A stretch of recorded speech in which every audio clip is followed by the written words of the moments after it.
মনুষ্য জন্ম।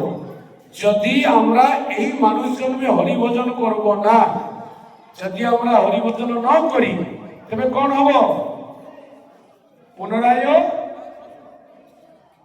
কোন সেই পশু পক্ষী কীট পতঙ্গ জন্মকে। সেজন্য ঠাকুর বলছেন, পশু পাখি ঝুরে পাষাণ ভিতরে শুনি যার গুণের গাথা। পশু পাখি ঝুরে পাষাণ ভিতরে শুনি যার গুণের গাথা। কিন্তু আক্ষর কি কোন কোন? আমার মন পাশান্ত গল্ল নারী। পশু পক্ষী বিগলিত হয়ে যায়, কিন্তু আম মনটি ହେଲେ ପାଷାଣ ଠାରୁ ମଧ୍ୟ ଇଏ ପାଷାଣ ହେଲେ ଗଲେଇ ଯେତ। ଯଦି ପାଷାଣ ହେଇଥାନ୍ତା କଣ ହେଇଥାନ୍ତା? ତେବେ ତରଳି ଯାଇଥାନ୍ତା, ବିଗଳିତ ହେଇଥାନ୍ତା। କିନ୍ତୁ ଆମ ମନଟି ପାଷାଣ ଠାରୁ ଅଧିକି କଣ? କଠୋର।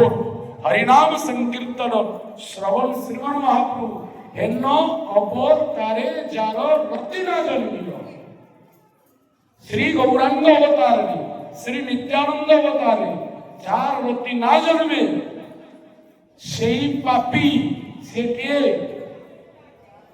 সেই পাপী এলো আর এলো। যারা হরিভজন না করে তারা পাপিষ্ট। আওয়া যাওয়াটাই কেবল পরিশ্রম, কিছু লাভ নাই।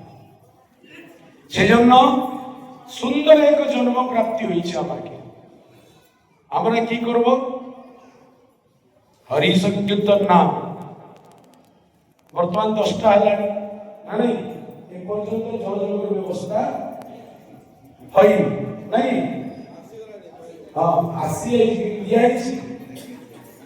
দোকানে তো বহু মিঠা দেলে তো খাইতা। কিন্তু আমরা যদি হিসাব করি, যদি তমাম জীবনের হিসাব করি, যদি তমাম জীবনের খাইবারটা হিসাব করি, খাবারটা যদি হিসাব করি, কত ওরা চাউল হবে? হ্যাঁ, অনেক খেয়েছি। ବର୍ତ୍ତମାନ ବୈଷ୍ଣବ ମହାରାଜଙ୍କ କଥା ମତେ ପାଳନ ହଉଛି, ତାପରେ ଜଳଯୋଗ ପାଳନ ହବ। অতএব যেই ঘর ছাড়িলে, যেই ঘর ছাড়িলে, ঘর যেতবে ছাড়িলে, ঘর ছাড়িবা পরে, ঘর থেকে আমরা যখন এসেছিলাম, বাড়ি থেকে যখন আমরা এসেছিলাম, তখন সেখানে সুখটাকে ত্যাগ দিতে হবে।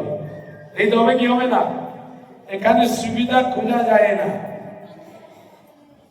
এখানে সুবিধা খোঁজা যায় না। এই কদ্রুমে দ্বীপে গৌর কিশোর দাস বাবাজি মহারাজ নিমন্ত্রণ করলেন সবাই সাধু সন্তকে। বললেন, সনাতন গোস্বামী তিরোভাব তিথি, আপনারা আসবেন, এখানে উৎসব হবে। যখন নিমন্ত্রণ হয়, যেতবে নিমন্ত্রণ হুয়ে, সেতবে আমি কোনটা ভাবে? উৎসব মানে, উৎসব মানে নাই, মানে খিরি মিঠা, বুঝিপারল না? বুঝিপারল না? খিরি মিঠা পাম্পড়, খিরি মিঠা পাম্পড়, ইয়ে হ্যাঁ, খিরি মিঠা, ইয়ে উৎসবর চিঠা। যদি খিরি মিঠা নাই, উৎসবর চিঠা হব কি? ହେଲେ ଯେତେବେଳେ ନିମନ୍ତ୍ରଣ ପାଇଲେ ଉତ୍ସବ ଯିବା। ଉତ୍ସବ ମାନେ ଖାଇବା ହବ କଣ? ସମସ୍ତେ ଆସିଲେ, ଆମେ ଯେମିତି ନାଚିଲେ ଝାଳ ବୋହିକିରି, ଉର୍ଦ୍ଦନ ନୃତ୍ୟ କୀର୍ତ୍ତନ କଲେ, ଅନେକ ସମୟ କୀର୍ତ୍ତନ ହଳ। কিন্তু বাবাজি ওরা চিন্তা করছে, আরে আমরা তো অনেক সময় মানে উৎসব মানে কীর্তন করলাম, কিন্তু কোথায় রান্না বান্না হচ্ছে না, কেমনি রোষেই কিছু। তারপরে সে ভিতরে বাবাজি কিছু কথা ভাষা হচ্ছেন, বাবাজিরা কথা হচ্ছেন, আরে বাবাজি মহারাজ আমাদেরকে ডাকিলেন উৎসবের জন্য, দেখো তো কোথায় রান্না হচ্ছে কি নাই, কোথায় কিছু রান্না বান্না কিছু। কি একজন বাবাজি এই বাবাকে প্রণাম করলেন, বললেন, বাবা আমাদের নিমন্ত্রণ করছেন, আজ সনাতন গোস্বামী তিরোভাব তিথি, উৎসব হবে তো? হ্যাঁ, উৎসব হবে, কেন হবে না? উৎসব তো হবে। বলে কোথায় রান্না হচ্ছে না? যে বলে রান্না হবে না, আজকের উপবাস এবং নাম সংকীর্তনের উৎসব। কিন্তু উৎসব মানে আমরা কি বুঝি? হ্যাঁ,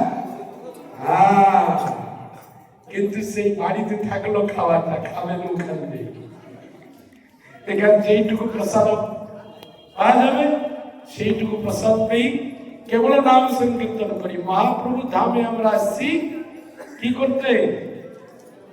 হ্যাঁ, এখানে কিছু হিসাব করা যাবে না, লাভ ক্ষতি কোথায় করা যাবে? কিন্তু এখানে আমরা যেইটুকু সময় আছে, যেতে সময় আমরা আমার মানে এইটি আছে কাজ চিন্তা করিবা। কোনটা করি? যদি ঘর চিন্তা করিবা, যদি বাড়ি চিন্তা করবো আমরা, তবে কি হবে? ঠাকুর ধামে থাই যদি বাড়ি চিন্তা করা যাবে তবে কি ফল কি হবে? ধামের স্বরূপ